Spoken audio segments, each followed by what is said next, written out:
စ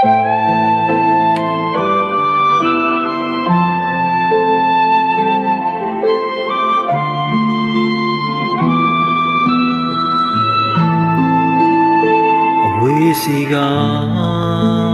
စံရည်စီတန်လေးအေးမြရဲ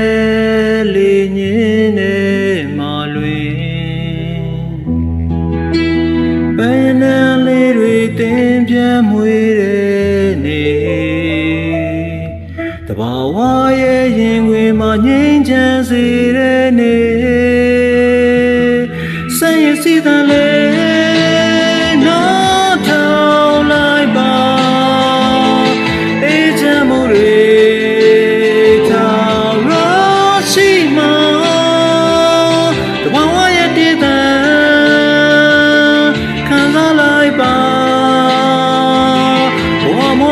စွာပြေပြောင်းသွားမှာ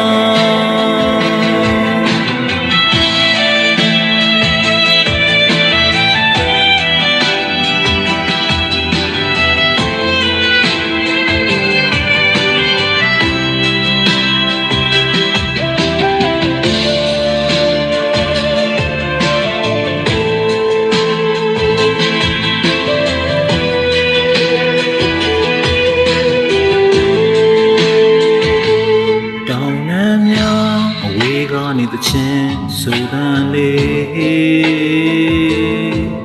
ခံစားချက်အပြည့်နဲ့အသက်ဝင်နေစလေဘလွေသံတွေနဲ့တရောသံတွေဟာလေ